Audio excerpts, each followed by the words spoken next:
Меня зовут Успанов Куныш, я являюсь сотрудником самрұқ-қазына. Бұл кеңседегі кезекті отырыс емес, білім беру процесі. Самұрық-қазына тобындағы компаниялардың сатып алумен айналысатын қызметкерлерін осылай онлайн тәртібінде оқыту жолға қойылған. Бүгінге дейін 2000-нан астам қызметкер оқытылып, біліктілігін шыңдады. Консультациялық кеңеске жеке компанияларда тапсырыс бере алады. Тыңдаушылар өздерінің практикада мынау сатып алу туралы қағидалар мен нұсқаулардың практикада қолдануға байланысты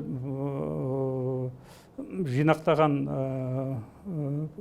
тәжірибесі солар талқыланады. Сонан кейін сол екі құжатты қолданған кезде туындайтын мәселелер талқыланып, тыңдаушылардың сұрақтарына жауап беріледі. Оқыту бағдарламасы әр компанияның қажеттілігіне сай жеке дара таңдалады. Бірінші кезекте теория оқытылып, кейін тәжірибемен толықтырылады. Ізін-ала сұрақ-жауап кезеңі бар. Қызметкерлерді дәрісханаларға жинап қана емес, бейне байланыс жүйесі арқылы онлайн тәртібінде оқытуға басымдық берілген. Это удобно в той части, что Мұның ең тиімді тұсы аймақта, филиалда еңбек ететін қызметкерді негізгі жұмыстан суырып алмайды. Мысалы, бір күнде небәрі 1-1,5 сағат оқиды да, әрі қарай жұмысын жалғастыра береді. Оқыту соңында тыңдаушылар тестілеуге қатысады. Бұл сынның нәтижесі қызметкердің жалпы дайындық деңгейін айқындап, болашағына ықпал етеді.